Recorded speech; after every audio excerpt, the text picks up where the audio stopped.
पूरे भारत में कृष्ण जन्माष्टमी का पर्व लोग अपने अपने ढंग से बड़े उल्लास और आनंद पूर्वक मना रहे हैं। श्री कृष्ण के बारे में भारत के लोगों को कुछ बताने की आवश्यकता नहीं है। सभी भारतीय उनके बारे में जानते हैं।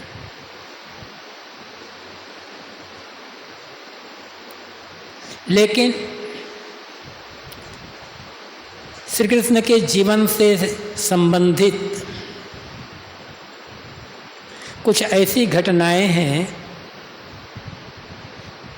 जिनसे बहुत थोड़े लोग ही परिचित हैं, क्योंकि उन घटनाओं की चर्चा प्रायः नहीं होती। ज़्यादातर लोग यही जानते हैं कि मथुरा में कंस के कारागार में वसुदेव देवकी से कृष्ण का जन्म हुआ। आधी रात को वसुदेव भरी यमुना नदी को पार करके गोकुल आए और वहाँ से कृष्ण को छोड़ करके यशोदा को एक बच्ची पैदा हुई थी, उसको ले जा करके यशोदा के पास सुला दिए। थोड़े बड़े हुए तो अनेक असुरों को मारे, कालिया मर्दन, दधी चुराना, गोपियों का चिरहरण करना, गोपियों के साथ रंग रास करना, कंस वध करना और महाभारत की लड़ाई में पांडवों की ओर से अर्जुन का सारथी बनना। ये कुछ प्रमुख घटनाएं हैं जिन्हें प्रायः सभी जानते हैं। और जहाँ भागवत कथा होती है वहाँ पर कृष्ण जन्म, दही चुराना, गोपियों के साथ रंग रास करना, कंस का वध करना, रूपमणि से विवाह करना और इनकी चर्चा हो जाती है। लेकिन भागवत पुराण में ही कुछ ऐसे प्रसंग है श्री कृष्ण के जीवन से संबंधित जिनको कोई भी पंडित नहीं कहता कि यदि उनको कहने लगे तो उनकी कथा ही बंद हो जाएगी। श्री कृष्ण के जीवन से संबंधित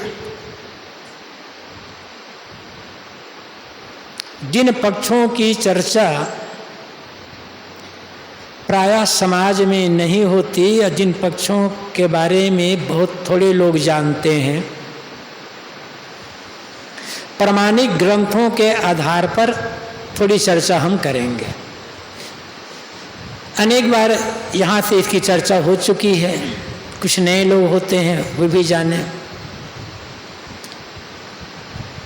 श्री कृष्ण के बारे में सबसे पहली चर्चा आती है ऋग्वेद में। ऋग्वेद के 8वें मंडल के 50वें सूक्त के 13 से 16 इन 4 मंत्रों में श्री कृष्ण की चर्चा है। और वहाँ कहा गया है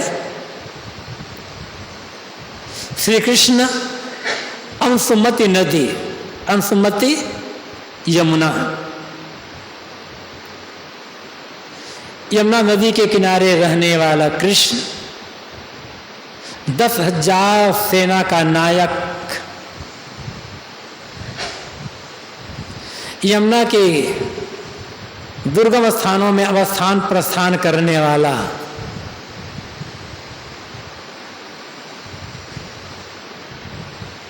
वैदिक यज्ञ याग का विरोध करने वाला,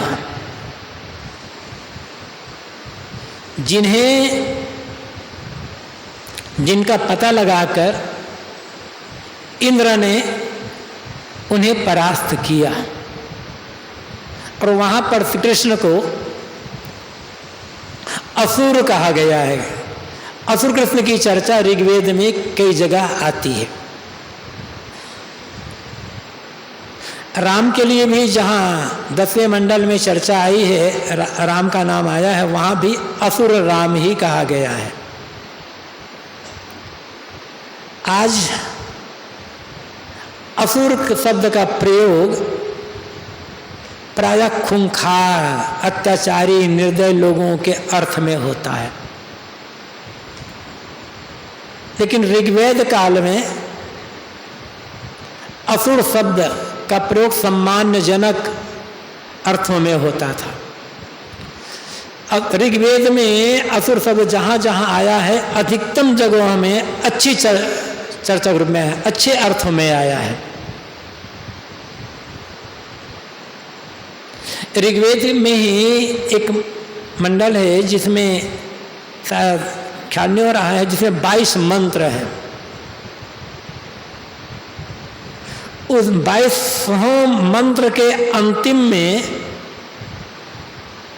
यह अंश आता है, महद्देवानाम असुरत्वमेकम, महान देवताओं का असुरत्व एक है।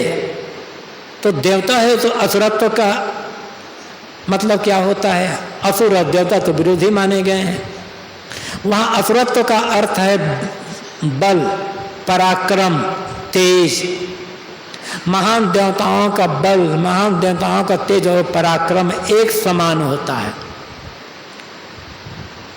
तो असुर कृष्ण का अर्थ होता है पराक्रमी कृष्ण, बलवान कृष्ण, 10,000 सेना का नायक, बड़ा फुर्तीला। ये चर्चा है। चूंकि ऋग्वेद में याज्ञिक कर्मकांड की बहुलता है और ऋग्वेद का सबसे बड़ा देवता है इंद्र। इंद्र के बराबर किसी को नहीं समझा गया है ऋग्वेद में, इसलिए वहां चर्चा आती है कि इंद्र ने श्री कृष्ण को परास्त किया था। क्योंकि श्री कृष्ण वैदिक कर्मकांड के विरोधी हैं। अब इंद्र को जितना यज्ञ होगा उतनी दक्षिणा मिलेगी। तो पहली चर्चा श्री कृष्ण की आती है ऋग्वेद में। उसके पश्चात श्री कृष्ण की चर्चा आती है छांदोग्य उपनिषद में। देवकी पुत्र कृष्ण घोर आंगिरस ऋषि का शिष्य, जिज्ञास मुमुक्ष श्री कृष्ण आध्यात्मिक ज्ञान पाने के लिए ऋषि घोर आंगिरस की शरण में जाते हैं और वहां पर ऋषि घोर आंगिरस ने श्री कृष्ण को जीवन यज्ञ का उपदेश दिया है।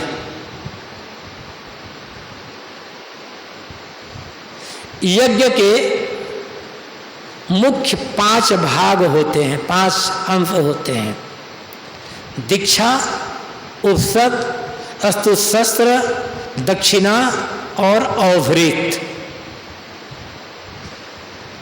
चूंकि घोर आंगिरस ने श्री कृष्ण को जीवन यज्ञ की दीक्षा दी है, तो वह कहा है जो आदमी इच्छा पूर्वक खाता है, पीता है, काम धाम करता है, किंतु कहीं आसक्त नहीं होता, उसका जीवन मानो दीक्षा है। उपसद का अर्थ हो जाता है निकट ले जाना। जो आदमी खाता पीता तो है किंतु उन्हीं में आसक्त हो जाता है, उसका जीवन मानो उपसद है। अस्तुशस्त्र जीवन निर्वाह की जो वस्तुएं होती है। संसार में लोग जिनके पास ज़्यादा धन दौलत होती है, जमीन जायदाद होती है, निर्वाह के मठ मकान आदि होते हैं, उनको कहते भाई ये बड़ा भाग्यशाली आदमी, उनकी प्रशंसा होती है। तो जो आदमी काम धाम करता है, खाता पीता है, धनवान होता है, उसकी प्रशंसा होती है लोक में। लौकिक दृष्टि यही है, दुनियावी ऐश्वर्य को जिनके पास उन्हें भाग्यशाली मानना, तो वो मानो शस्त्र है। दक्षिणा, कोई भी धार्मिक कर्मकांड जब करवाया जाता है तो यजमान, कथा यज्ञ आदि कराने वाला व्यक्ति पुरोहित पंडित को दक्षिणा देता है, रुपये पैसे के रूप में या कुछ और रूप में। घोरांगिरस ऋषि ने श्री कृष्ण को जीवन यज्ञ का उपदेश दिया है और कहा है तुम्हारा जीवन ही यज्ञ है। तो यहाँ जो दक्षिणा है वो बहुत महत्वपूर्ण है, वो भौतिक चीजें नहीं है। घोरांगिरस ने श्री कृष्ण को से कहा है, श्री कृष्ण अथ यत् तपो दान मार्जो महिंसा सतवचनम इति सा दक्षिणा। जीवन यज्ञ की दक्षिणा क्या है? तप, दान, आर्जव, अहिंसा और सत्य वचन। तप का अर्थ होता है धर्म, सत्य और परोपकार के काम में आने वाली विघ्न बाधाओं को निर्विकार भाव से सहते रहना, परोपकार का, धर्म का, सत्य का मार्ग कभी न छोड़ना, न घबराना। मतलब आत्मकल्याण के लिए, लोक कल्याण के लिए कठिनाई को सहन करना, ये तप है। दान, दान अनेक प्रकार के, अन्नदान, जल दान, वस्त्र दान, धन दान, द्रव्य दान, भूमि दान, ज्ञान दान, अनेक प्रकार के दान हैं। मतलब समाज द्वारा हमको बहुत कुछ मिलता है तो हम भी कुछ समाज को लौटाएं, किसी भी रूप में लौटाएं, ताकि समाज के ऋण से उऋण हो सके। दान है। आर्जव, सब प्रकार के अभिमान अहंकार को छोड़ करके अत्यंत सरल और निर्मल मन वाला बन जाना, पूर्ण निर्माण निरभिमान बन जाना। आर्जव मतलब होता है सरलता, किसी भी चीज को लेकर अपने को बड़ा ना मानना, अहंकार ना करना। अहिंसा, अहिंसा का अर्थ होता है तन मन वचन से किसी को किसी प्रकार की तकलीफ, कोई कष्ट, कोई दुख न देना। दूसरों को मनसा वाचा कर्मणा, चोट पहुंचाने की भावना क्रिया से रहित हो जाना अहिंसा है। और सत्य वचन, तो ये जीवन यज्ञ की दक्षिणा, तप, दान, आर्जव, अहिंसा और सत्य वचन। अब पांचवा भाग होता है यज्ञ का अवभृत। अवभृत का अर्थ होता है यज्ञ की समाप्ति में किया जाने वाला स्नान। वहां ऋषि घोरांगिरस कहते हैं श्री कृष्ण जब कहीं यज्ञ होता है तो सोमरस निचोड़ा जाता है। तो वहां कहा गया है जन्म लेना, किसी प्राणी का जन्म लेना मानो सोमरस निचोड़ना है, और मृत्यु यज्ञ की समाप्ति में होने वाला स्नान है। तो घोरांगिरस ऋषि ने श्री कृष्ण से कहा है अवभृत स्नान के संदर्भ में कि श्री कृष्ण अंतिम बेला में, जीवन के अंतिम क्षण में तुम 3 बातों का प्रतिपादन करना। सो अंत वेलायाम एतत्त्रयम् परिपद्येत अच्युतम असि अक्षितम असि प्राण संसितम असि। मैं अच्युत हूं। अच्युत का अर्थ होता है जिसका कभी पतन ना हो सके, जो कभी डिगे ना, एक रस रहने वाला, दृढ़। अक्षत जिसका कभी नाश ना हो, अविनाशी। प्राण संसितम प्राणों से भी तेज, जो प्राणों का भी प्राण है। तो चेतन क्या है? चेतन का कहीं पतन नहीं होता कभी, ये तो एक रस है, अविनाशी है और प्राणों से भी तेज है। मतलब श्री कृष्ण कहते हैं, घोरांगे ऋषि कहते हैं, कृष्ण मृत्यु की वेला में तुम ये समझना कि मैं शरीर नहीं हूं, शरीर का नाश होगा, शरीर का पतन होगा, किंतु मेरा नाश नहीं होगा, मेरा विनाश नहीं होगा। मैं एक रस हूं और प्राणों का भी प्राणों से भी सूक्ष्म हूं मैं, प्राणों को उठाने धरने वाला हूं। आत्मस्मरण करते हुए शरीर का त्याग करना। इस प्रकार से घोरांगी ऋषि ने जीवन यज्ञ की दक्षिणा दी है छांदोग्य उपनिषद में। फिर कृष्ण की चर्चा आती है महाभारत में, एक कुशल राजनीतिज्ञ के रूप में, और ये रूप सब जानते हैं। भागवत पुराण बहुत पीछे बना है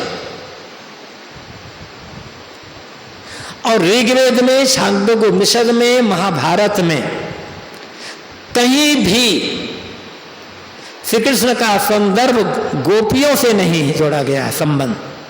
कहीं दही चुराना, चिरहरण करना, रंगरास करना, नाचना गाना, कहीं ऋग्वेद, छांदोग्य उपनिषद, महाभारत में कहीं कोई चर्चा ही नहीं है।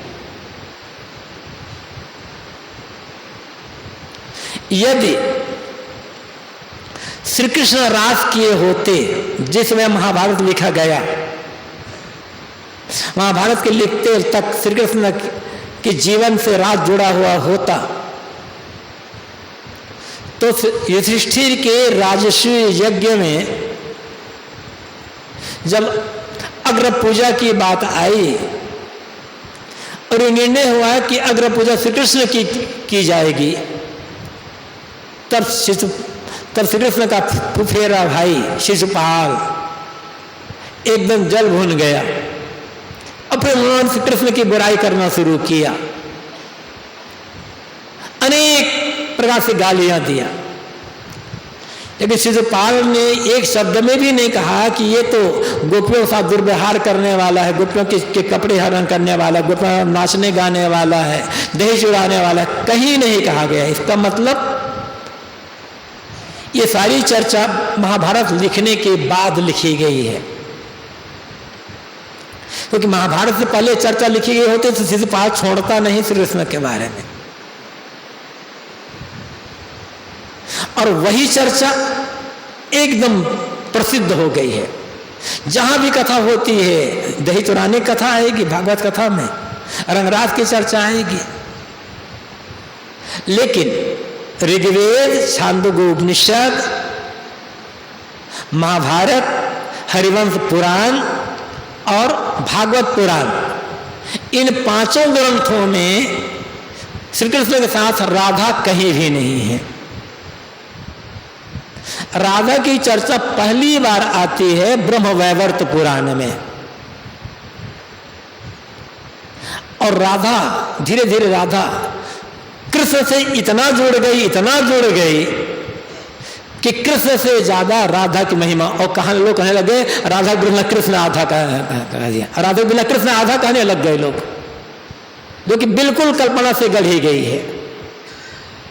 और यहां तक लोग गाते हैं भजन में, राधे राधे रहते चलो आएंगे बिहारी। मतलब बिहारी को खुश करना है तो पहले खुद करो राधा को, राधा खुश हो जाएगी तो बिहारी कृष्ण खुश हो जाएंगे। इतना जुड़ गया।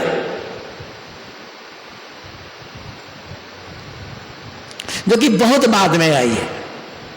कृष्ण भक्ति से ज्यादा राधा भक्ति की चर्चा होने लग जाती है।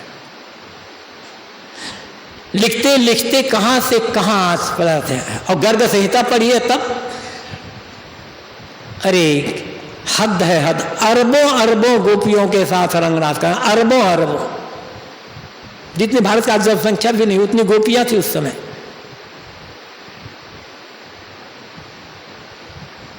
भागवत पुराण में रंगराज की चर्चा है, अत्यंत भावतापूर्ण चर्चा है श्री कृष्ण के संदर्भ में।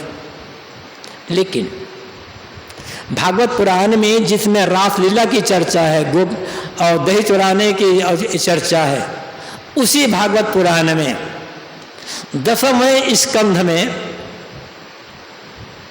कृष्ण की एक अलग चर्चा, एक क्रांतिकारी रूप में चर्चा है। और कृष्ण से ऐसी बातें कहलवाई गई है कि लगता है कि महापारखी व्यक्ति कह रहे हैं। भागवत पुराण के 10वें स्कंद के 24वें अध्याय में कथा आती है। श्री कृष्ण नंद बाबा से पूछते हैं, पिताजी मैं देख रहा हूं कि गोकुल में कई दिनों से बड़े धूमधाम के साथ काफी कुछ तैयारियां की जा रही है।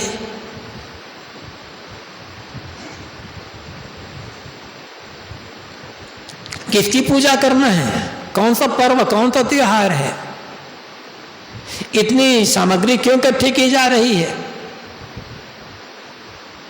तब नंद बाबा कहते हैं, बेटा हम लोग ग्वाल बाल हैं,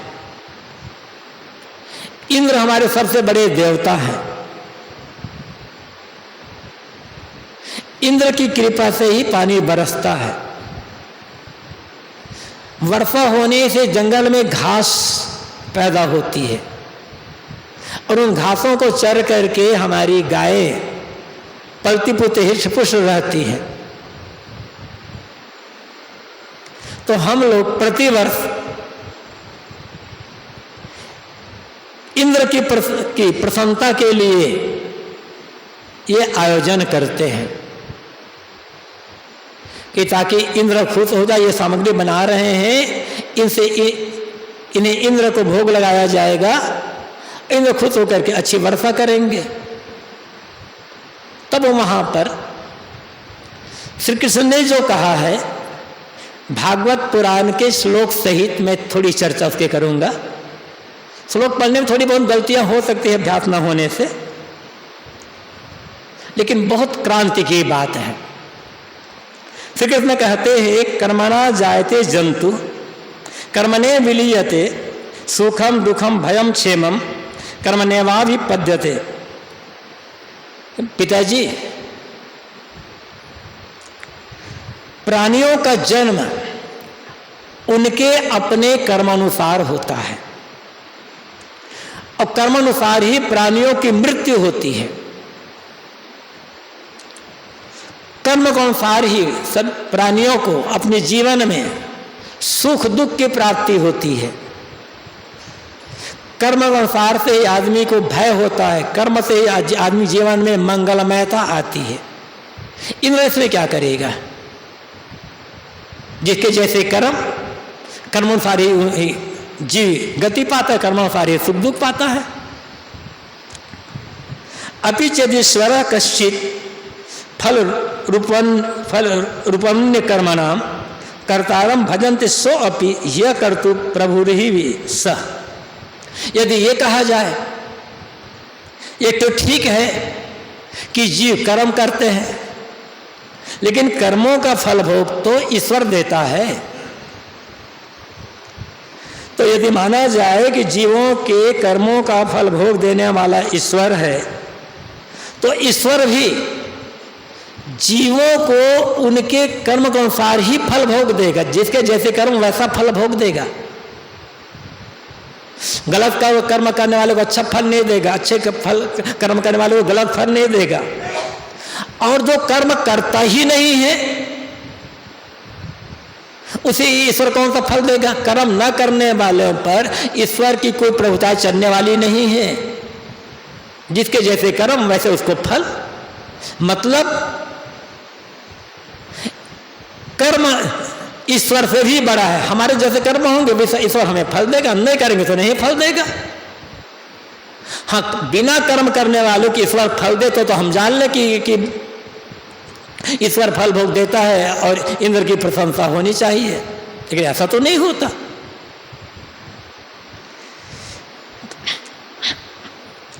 किमिंद्रेणे सुहूतानाम स्वकर्मानुवर्तिनाम अनिशेनान्यथा कर्तुम स्वभाव विहितम नृणाम। सभी प्राणी अपने अपने कर्मों का ही फल भोग रहे हैं। इसमें इंद्र या ईश्वर की कौन सी आवश्यकता? जब ईश्वर या इंद्र किसी जीव के कर्मों के फल भोग को बदल नहीं सकते, ईश्वर में भी शक्ति नहीं है कि जीव के कर्म फल भोग को बदलने की, तो ईश्वर से क्या मतलब होता है फिर? ये श्री कृष्ण कहते हैं भागवत पुराण में।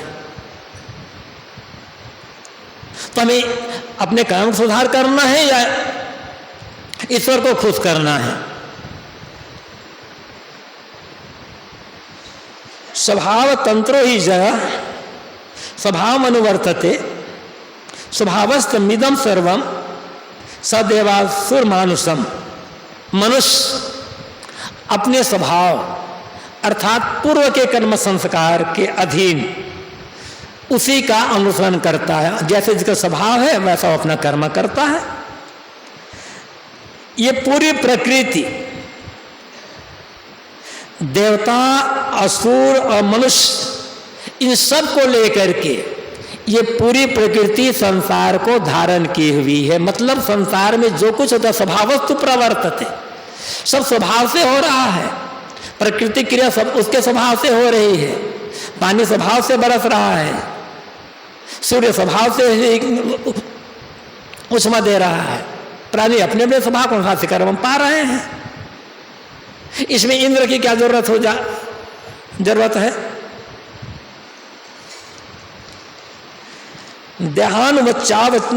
देहानुवच्चावचांजंत प्राप्य सृजति कर्मणा शत्रु मित्र मुदासीनम कर्मेव गुरुरीश्वर। कर्म अनुसार ही जीव उत्तम मध्यम शरीर को प्राप्त करता है। कर्म अनुसार ही जीव ऊंची नीची योनियों में शरीर धारण करता है। कर्म के अनुसार ही ये हमारा शत्रु है, ये हमारा मित्र है, ये हमसे उदासीन तटस्थ है, ऐसा व्यवहार करता है।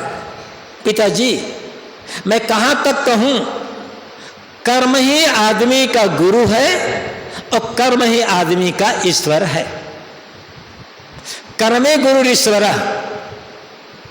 कर्म ही गुरु है, कर्म ही ईश्वर है। जैसे कर्म वैसा फल। इसलिए ईश्वर की पूजा करने का चक्कर छोड़ो, सुधार कर्मों का करो। आगे इसी का और कहते हैं, तस्मात्, इसलिए संपूजिएत कर्म स्वभावस्थ कर स्वकर्म कृत अंजसा ये न वर्तेत तदेवास्य ही देवतम। इसलिए मनुष्य को चाहिए कि किसी इंद्र या ईश्वर की पूजा करने का अपेक्षा वह अपने कर्मों का ही सुधार करे। किसी देवी देवता के पूजा पाठ में अपने समय को बर्बाद न करे। और जिस आदमी की जीविका जिस कर्म से हो चलती है, वही कर्म उस आदमी का देवता है। किसान की जीविका खेती से चलती है, इसलिए किसान का देवता खेत है। व्यापारी की जीविका व्यापार से चलती है, इसलिए व्यापारी के लिए व्यापार देवता है। ऐसे ही जो आदमी जिस आदमी की जीविका जिस कर्म से चलती है, वह उस आदमी के लिए देवता है। इसलिए अपने कर्म को, अपने व्यवहार को सुधारे, देवी देवता के पूजा पाठ में समय को बर्बाद न करें। इतनी बढ़िया बात, लेकिन कोई पंडित इसे बताता नहीं है, चर्चा ही नहीं करता इसके। आगे और कहते हैं, आजीव्यस्तरम भावम यस्वन्य मुपजीवती न तस्माद् विन्दति क्षेमम जारम नारिसति यथा। जैसे कोई स्त्री अपने पति को छोड़कर पर पुरुष से प्रेम करे तो वह व्यभिचारिणी कहलाएगी, अपने पद से वो भ्रष्ट हो जाएगी, उसे जीवन में कभी शांति नहीं मिलेगी। पर पुरुष से प्रेम करने वाली स्त्री को चैन कहाँ है, शांति कहाँ है? वो तो हमेशा भयभीत रहेगी। इसी प्रकार यदि कोई आदमी अपनी जीविका के धंधे को छोड़कर किसी दूसरे देवी देवता की पूजा करने चक्कर में पड़ता है तो वह उस आदमी का पतन है। उससे उस आदमी को कभी सुख नहीं मिल सकता, उसे कभी जीवन में अच्छे फल की प्राप्ति नहीं होगी। जीवन निर्वाह का धंधा छोड़ दिया, किसानी का काम है, किसानी का काम छोड़ दिया, चले गए बाबा धाम चढ़ाने के लिए जल, खेती तो बहुत बढ़िया हो जाएगी ना। मजदूरी का, कोई मजदूर है, मजदूरी करना छोड़ दिया, चढ़ा रहा है शिव जी को बेल पत्ता, मजदूरी तो मिल जाएगी। जीवन निर्वाह का धंधा छोड़ दिया, चले गए किसी के पास निकलवाने के लिए पर्चा निकाल देंगे, बढ़िया जीवन मुक्ति तो हो जाएगी। काम धाम कुछ नहीं कर रहा है, चले जाओ किसी बाबा के पास, वो बताएगा गाय को एक केला खिला देना, नीला कपड़ा पहन लेना कि हरा कपड़ा पहनना, पूरा तरह मुंह कर लेना, बढ़िया हो जाएगा आपका काम। कैसे कैसे लोग बहकाने वाले हैं। कृष्ण कहते हैं कि यदि कोई आदमी, जैसे कोई स्त्री अपने पति को छोड़कर परपुरुष से प्रेम करेगी तो जार कहलाएगी, वो व्यभिचारिणी कहलाएगी, पतित हो गई। ऐसे कोई आदमी अपने निर्वाह धंधा को छोड़कर किसी दूसरे देवता की पूजा करता है तो वह भी व्यभिचारी कहलाएगा, पतित। उस आदमी को जीवन में कभी सच्चा सुख नहीं मिल सकता है। आगे उसी अध्याय में श्री कृष्ण कहते हैं, पिताजी ये पूरी प्रकृति रज सत तम इन तीनों गुणों के अनुसार से चलती है। रजोगुण के कारण से ही वर्षा होती है, रजोगुण के कारण ही स्त्री पुरुष के मिलन से किसी प्राणी का जन्म होता है। इंद्र इसमें क्या करेगा? इंद्र की आवश्यकता क्या है इसमें? इसलिए छोड़ो, आप जो इंद्र पूजा के चक्कर में पड़े हुए हैं सब छोड़ो। इंद्र आदि की पूजा नहीं कर रहा है हमको। ये जो तमाम सामग्री इकट्ठी की गई है उससे बढ़िया बढ़िया पकवान बनाएं और पकवान बना करके ग्वाल बालों को खिलाएं, गायों को खिलाएं और आनंद उल्लास मनाएं। इंद्र आदि की पूजा करने की आवश्यकता नहीं है। इस प्रकार से श्री कृष्ण वहां पर मानो एकदम क्रांति की बात कहते हैं। आगे और उसी 10वें स्कंध के 84वें अध्याय में कथा आती है। वसुदेव के यहाँ बड़े बड़े ऋषि मुनि पधारे हुए हैं, बहुत सारे ऋषि मुनि पधारे हैं। उन ऋषि मुनियों का स्वागत सत्कार हुआ है, पूजा अर्चा हुई है। उसके पश्चात श्री कृष्ण उन ऋषियों से कहते हैं, मुनियों से कहते हैं कि आप लोगों ने हमारे घर पधार कर हमें जो दर्शन दिया आपके दर्शन पाकर हम कृतार्थ हो गए, हम धन्य हैं।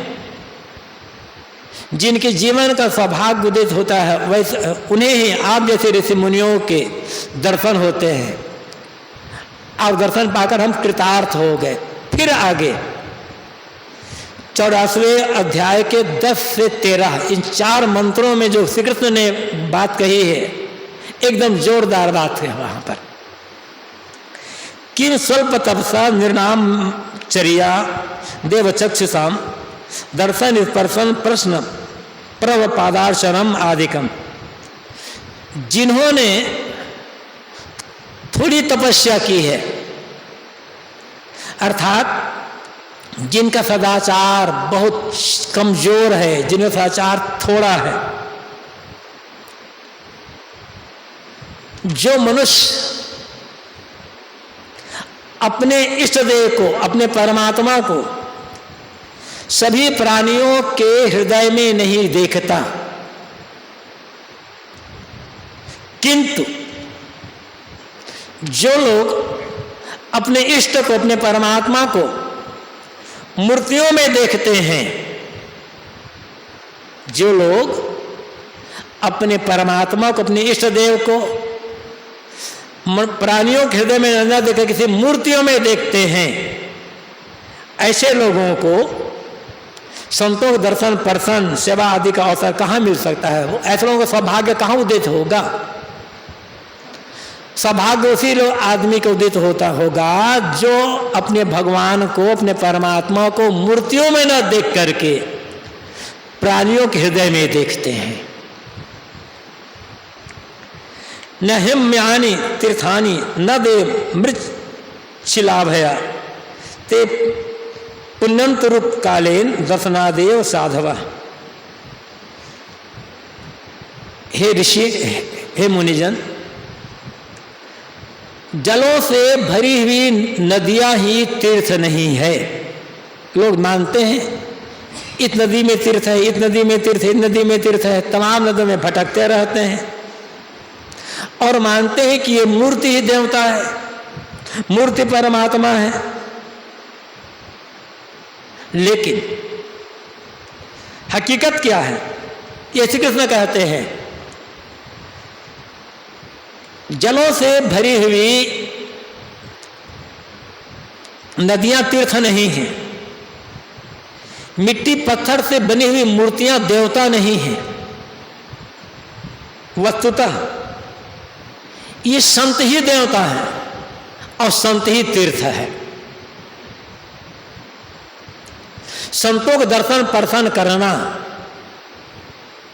यही तीर्थ सेवा है, ये तीर्थ यात्रा है। और संतों पूजा करना ही देवता की पूजा करना। ये मूर्ति देवता नहीं है, ये पानी तीर्थ नहीं है।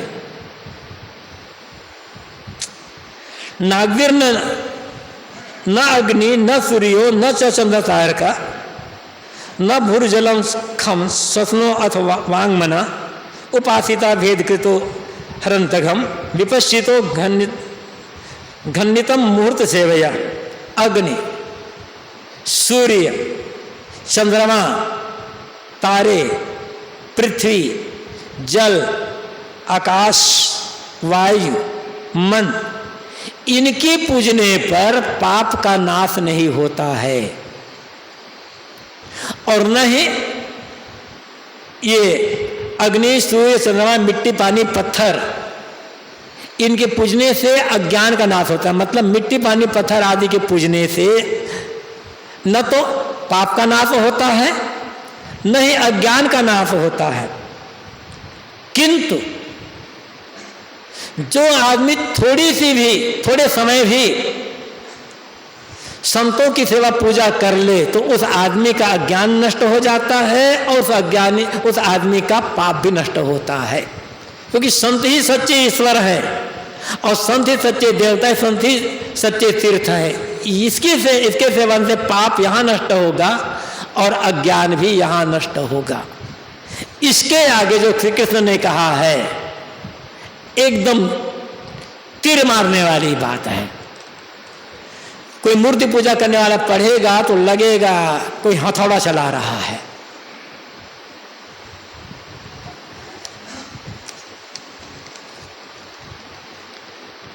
छूट गया श्लोक वहाँ पर। अर्थ है यस्वात्म बुद्धि कुणपे त्रिधातु के स्वधि कलतादिशु भौम इज्जधि यह तीर्थ बुद्धि सलीले न करी जनेश भिज्ञेश स एव गोखरा। जो आदमी बात पित्त कफ से बने इस जड़ शरीर को आत्मा मानता है, समझता है कि शरीर ही आत्मा है, ये समझता है ये शरीर ही मैं हूं, शरीर तक ही मेरा अस्तित्व है। जो आदमी स्त्री पुत्र आदि को अपना मानता है, स्त्री पुत्र आदि में मोह ममता करता है और मिट्टी पत्थर लकड़ी से बनी हुई जड़ मूर्तियों को इष्ट देवता मान, देवी देवता मानता है और पानी से भरी हुई नदियों को तीर्थ मानता है। ज्ञानी पुरुषों को, ज्ञानी जो संत महापुरुष हैं उनको देवता नहीं मानता, उनको तीर्थ नहीं मानता, अपनी आत्मा को नहीं समझता, किंतु पानी को जल तीर्थ मानता है, मूर्तियों को देवता मानता है। वह आदमी मनुष्य रूप में दिखाई पड़ने पर पक्का गधा है। ये कृष्ण कहते हैं कि जो मूर्ति को देवता मानता है, नदी को तीर्थ मानता है, भले वो मनुष्य दिखाई पड़ रहा है लेकिन वो मनुष्य नहीं है, गधा है। अब किसी मूर्ति पूजा वाले के सामने से कहो तो क्या लगेगा उसको? इसकी चर्चा कहीं होती नहीं है कृष्ण की, खाली कृष्ण को रसिया बना करके रख दिया गया है। कृष्ण जैसा पुरुष जो गीता में कहते हैं यदा चरते श्रेष्ठ देवतरोजना स प्रमाणम कुरुते लोक तदनुवर्तते। बड़े पुरुष जैसा जैसा आचरण करते हैं संसार के लोग उसी का अनुसरण करते हैं, उसके पीछे चलते हैं। जब स्वयं श्री कृष्ण कह रहे हैं तब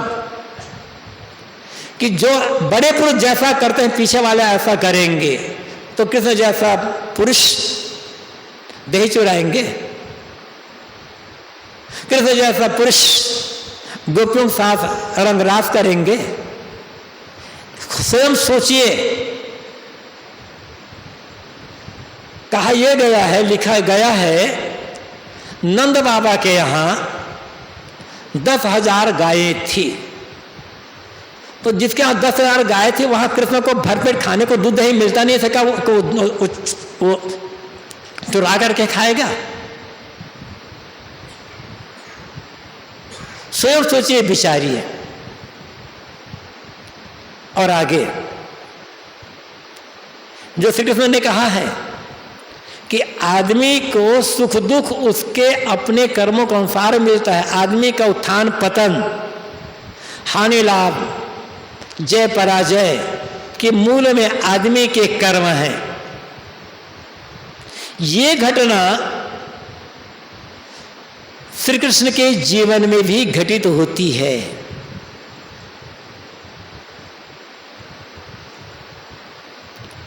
जब महाभारत की लड़ाई समाप्त हो जाती है और भीम ने छल पूर्वक अंत में दुर्योधन को भी मार डाला, इसलिए अब विलाप कर रही है।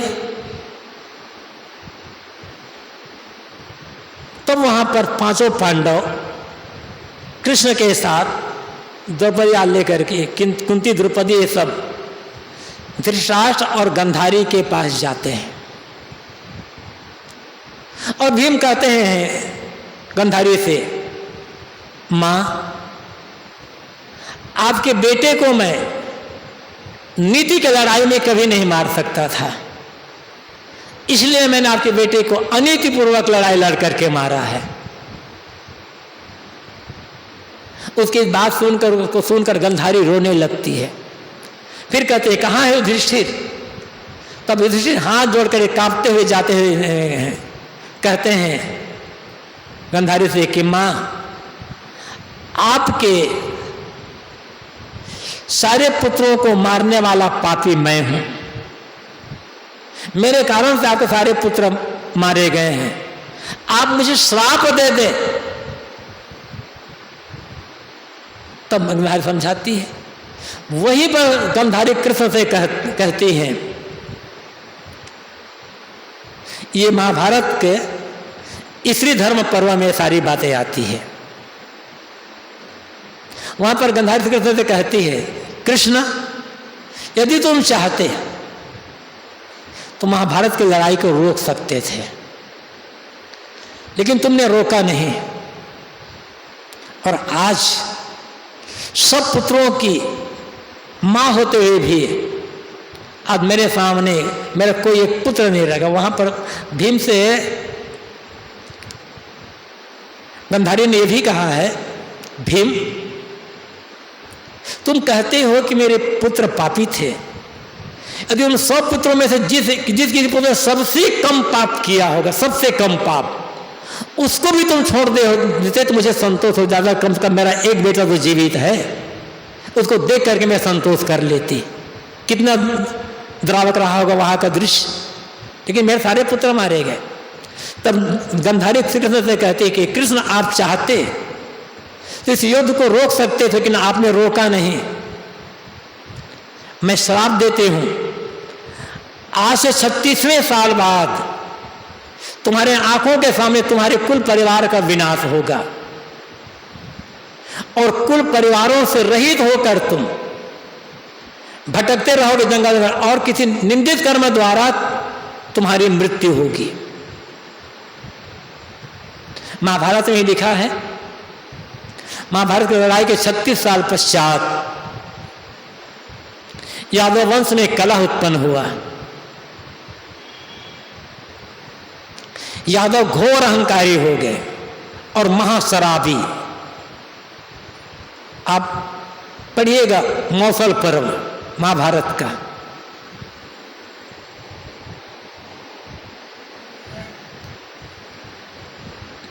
मौसल पर्व में कथा आती है, शायद दुर्वासा और ऋषि श्री कृष्ण के यहाँ गए हुए हैं। यादव इतने उन्मादी और उद्दंड हो गए थे कि बड़ों का सम्मान करना तक भूल गए थे। तो यादव युवक श्री कृष्ण के बेटे सांब, श्री कृष्ण का एक बेटा सांब था जिसकी शादी दुर्योधन की बेटी से हुई थी। तो श्री कृष्ण के बेटे सांब के पेट में पत्थर बांध दिए, साड़ी पहना दिए, स्त्री का भेष बनाए पूरा, और उसको ले जाकर दुर्योधन से कहते हैं, भगवान आप बता तो दें कि इसके गर्भ से लड़की पैदा होगी या लड़का पैदा होगा। दुर्वासा समझ गए मजाक कर रहे हैं। दुर्वासा ने कहा इसके गर्भ से वो पैदा होगा जो यादव कुल का विनाश करेगा। तो पत्थर बांधे थे, उसी को खींचे। तो कहते हम पढ़ते बड़े प्रभात क्षेत्र में गए, एक नरकुल रूप में प्रकट हुए, जम गए। और यादव प्रभात क्षेत्र में जब गए तो शराब पी पी करके उन्मत्त हो गए और एक दूसरे पर दोषारोपण करने लगे। तुमने अमुक को मारा, तुमने ये किया, तुमने वो किया, और क्रोध में आकर नरकुल उठाकर एक दूसरे को मारने लगे। और हुआ क्या, श्री कृष्ण के सामने ही उसके पूरे का पूरा यादव वंश का विनाश हो गया।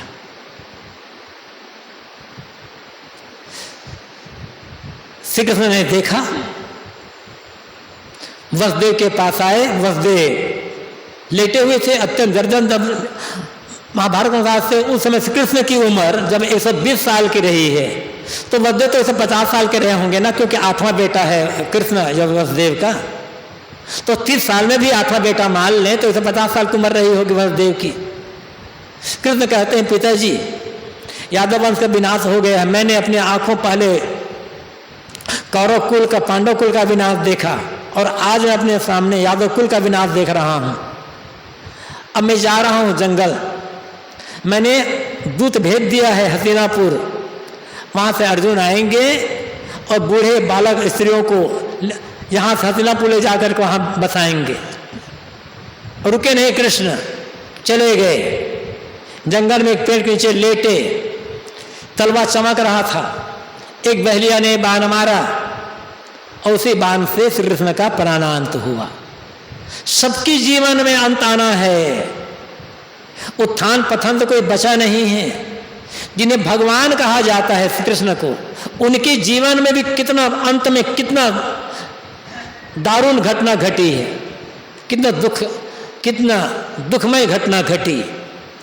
जिस व्यक्ति के सामने उसके कुल परिवार का विनाश हो जाए, सोचो उनकी मनोदशा कैसी रही होगी।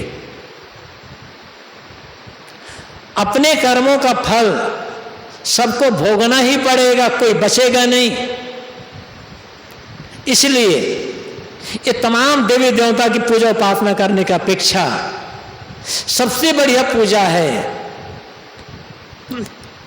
कर्मों का सुधार। और भागवत में श्री कृष्ण स्वयं कहते हैं कि कर्मों सुधार करना चाहिए आदमी को। और सबसे बड़े देवता भीतर जो सबके हृदय में बसा हुआ है वह आत्मा, और बाहर संत महात्मा। क्योंकि इनकी पूजा से, इनकी उपासना से, संगति से आत्मबोध मिलेगा, सही जीवन जीने की प्रेरणा मिलेगी और जीवन में सुधार होगा। तो कर्मों का फल तो सबको मिलना है। श्री कृष्ण को उनके जीवन में कर्मों का फल मिला, लेकिन कृष्ण की विशेषता कि इतनी बड़ी घटना घटी, दुखांत घटना, फिर भी कृष्ण विचलित नहीं है, रोए नहीं कहीं भी। बड़ी बड़ी घटनाएं श्री कृष्ण जीवन आती है, लेकिन रोते नहीं है कृष्ण कहीं, विचलित नहीं हुए। गए जंगल में, एक पेड़ के नीचे बैठ करके ध्यान में बैठ गए, तपस्या में बैठ गए। ये खास बात है। जिसकी आंखों के सामने, जिसके पूरे कुल परिवार का विनाश हो गया है, वो आदमी ध्यान में बैठता है, मनोबल कितना रहा होगा ऊंचा। ऐसा ऊंचा बल मनोबल बनाना, जीवन में कैसी स्थिति आ जाए विचलित ना होना, ये कृष्ण की पूजा है, ये कृष्ण की भक्ति करना है। और साथ साथ आप पढ़िए महाभारत या भागवत ही पढ़ डालिए, कृष्ण ने लड़ाइयां बहुत लड़ी, अनेक दुष्ट राजाओं को मारे या मरवाए, लेकिन अधिकार कहीं नहीं जमाए, सेवा किया। अपने मामा कंस को मारे और अपने मामा कंस को मार करके अपने नाना उग्रसेन को गद्दी पर बैठा दिए। स्वयं गद्दी पर बैठ जाते तो कोई मना नहीं करता, सबकी भावना थी कृष्ण के लिए, लेकिन कृष्ण स्वयं गद्दी पर नहीं बैठे, अपने नानों को बैठा। प्राग ज्योतिषपुर, आज का गुवाहाटी वाला क्षेत्र, अर्जुन और भीम को लेकर के वहां गए जरासंध से लड़ाई लड़ने के लिए। भीम द्वारा जरासंध को मरवाए, वहां भी गद्दी पर बैठ जाते क्या होता, लेकिन जरासंध को मराकर गद्दी पर नहीं, जरासंध के बेटे सहदेव को गद्दी पर बैठाए। कहीं अधिकार जमाया नहीं, जो कहीं अधिकार नहीं जमाएगा, सेवा करेगा, अंतिम समय में ध्यान वही पर, ध्यान उसी का लगेगा, वो अंतिम समय विचलित नहीं होगा। अधिकार न जमाना, सेवा करना, और सेवा करते हुए भी निष्प्रिय निष्काम रहना, और आत्मचिंतन करते रहना, और अंतिम समय में भी उसी आत्मभाव में मन को स्थित करना, ये कृष्ण की वास्तविक भक्ति होगी, न कि केवल देह चुराने कथा करने वाला। कृष्ण के इस प्रसंग, ये जो प्रसंग है, इसको जितना अधिक समाज में रखा जाएगा उतना भ्रम कटेगा और लोगों को एक सही प्रेरणा, सही आदर्श मिलेगा। तो आज श्री कृष्ण जन्माष्टमी है, थोड़ी सी चर्चा मैंने कृष्ण के जीवन संदर्भ पे ही, जो कोई चर्चा प्रायः लोगों को अज्ञात रहती है। समय पूरा हो रहा है, फिर भी कृष्ण की भक्ति में 5 मिनट आंखें बंद करके बैठे सब लोग।